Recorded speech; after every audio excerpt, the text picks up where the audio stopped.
O que marcas como Gucci, museus como o Louvre e galerias de arte por todo o mundo são tão obcecadas por esse mangá bizarro?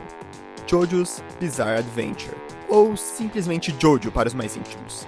É uma obra conhecida ao redor do mundo por seus personagens extravagantes, corpos esculpidos, másculos, roupas exóticas, memes e, é claro, suas poses gulosas.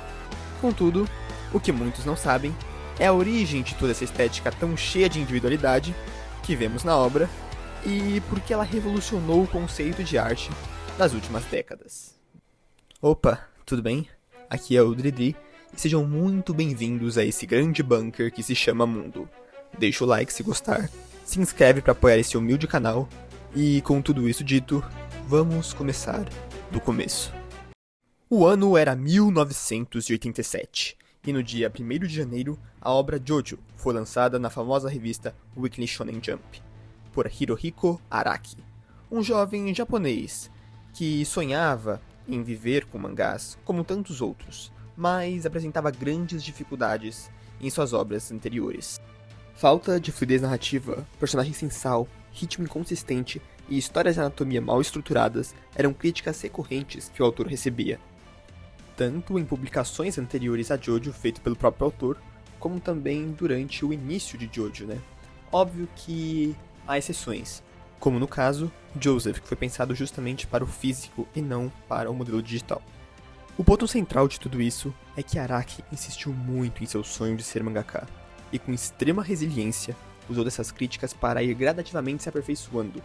Inclusive, esse é um ponto de destaque, visto a evolução artística impressionante que ele teria, tanto em seu traço, qualidade artística e, acima de tudo, individualidade. E cara, isso é muito importante, porque obras como Dragon Ball e Fist of the North Star dominavam os rankings de popularidade na revista. Mesmo com traços muito distintos e propostas diferentes, fizeram com que o autor percebesse que ele precisava de algo. E essa coisa é chamada de identidade.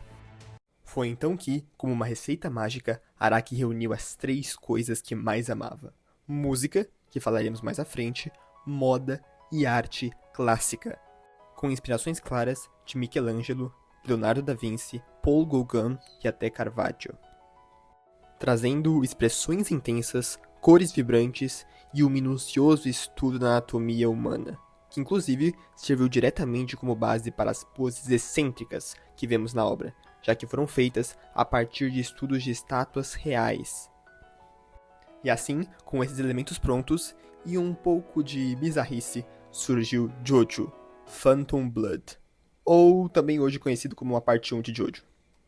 Mas é óbvio que também não foi simples assim, né? Não é simplesmente criou, sucesso, acabou, final feliz. Não, muito pelo contrário. JoJo inicialmente recebeu muitas críticas. Críticas essas sobre seu estilo exagerado, erros de anatomia até perspectiva e uma trava na narrativa que não privilegiava o protagonista, principalmente em uma estrutura de trama semanal, que é uma coisa fundamental dentro do Japão. Tudo isso fez com que a obra quase morresse, mas Araki se reinventou mais uma vez. E agora, dividindo a obra em partes, ele conseguia contar novas histórias, no mesmo universo, expandindo o mundo pouco a pouco e cativando de forma crescente os fãs.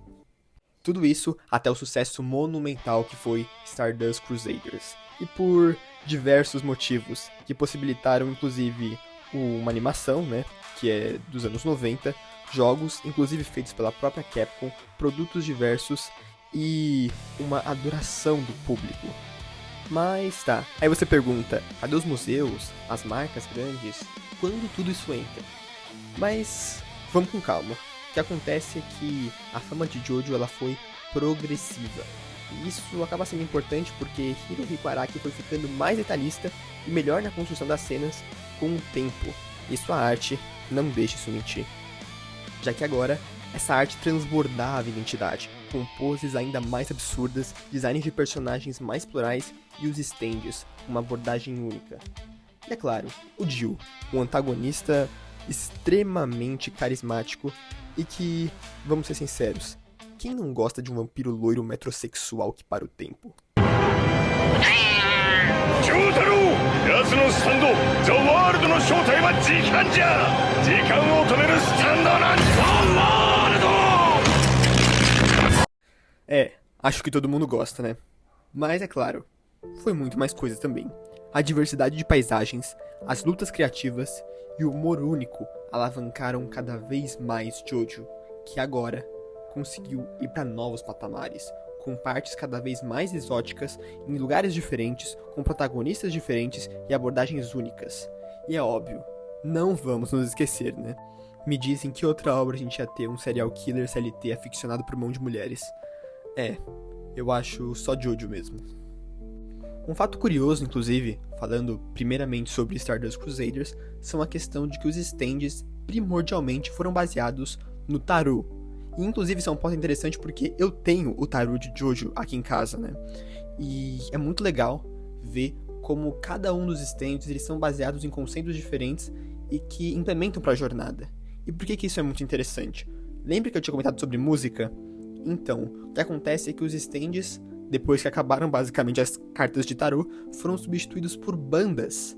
E é uma coisa muito legal porque o Araki, desde a parte 2, já colocava referências musicais nos seus personagens. O AC/DC, por exemplo, um dos personagens da parte 2, né, um dos antagonistas da parte 2 de Jojo, é um exemplo claro disso. Mas, além dele, nós temos inspirações diversas, como Killer Queen, por exemplo, na parte 4 de Jojo, referência a Queen, o próprio Crazy Diamond do Josuke, que é de Pink Floyd, Shine on You Crazy Diamond. A gente tem o Gold Experience do Giorno Giovanna, né, que é baseado no álbum de Prince. Aí a gente tem muitos, cara. King Crimson, Green Day, todos eles são baseados em bandas ou em músicas famosas, de artistas famosos que o Araki consumia diariamente. Até porque eu acho que a música é muito importante pro Araki, porque durante a produção de Jojo, ele devia passar basicamente o dia inteiro ouvindo essas bandas que ele tanto gostava. Então, óbvio que isso teria influência no seu projeto de vida, que era Jojo's Bizarre Adventure. Mas, após tudo isso, Araki sentia ainda que ele podia mais. E depois de longas 6 partes de Jojo publicada pela revista, Araki toma a decisão de trocar o tipo de publicação, no caso a revista, que antes era semanal, para uma de caráter mensal. E isso fez com que surgisse o que para muitos é o apogeu, o pináculo de toda a arte e escrita do autor. Jojo Steel Ball Run. Sim, meus amigos, é ali que realmente é perceptível o quanto a diferença da mudança semanal para mensal fez na arte do mangá, na escrita do mangá e mais do que tudo, na fama de Jojo, porque agora a fama era não só monumental, como era apreciado pela crítica. E é louco de se pensar que Jojo saiu de uma história de um aristocrata britânico que caçava vampiros para basicamente a história de um paraplégico que embarca numa corrida de cavalo que se revela uma conspiração para encontrar os fragmentos de Jesus Cristo. Só Jojo mesmo, né? Só que, depois de tudo isso e de todo esse sucesso, Araki sentia e queria uma coisa. Ele queria não ser só reconhecido como um mangaka, e sim, e primeiramente, como artista. E adivinha? Ele conseguiu. Em 2009, Araki foi convidado para um projeto de artistas internacionais no Museu de Arte do Louvre, na França. Ali escrevendo uma obra autoral, Rohan no Louvre, que inclusive eu tenho aqui em casa. Sim, vocês vão achar que eu tenho tudo de Jojo, mas na verdade só tenho o tarô e esse quadrinho, né, esse mangá. Queria eu ter mais. E depois da publicação de Rohan no Louvre, ainda na França, mas um tempo depois, Araki, querendo comprovar realmente se as suas obras eram prestigiadas fora do Japão, sem avisar a comunidade japonesa, ele se dirigiu e foi até galerias de arte expor seu trabalho. E o resultado novamente comprovou: Araki era um artista excepcional.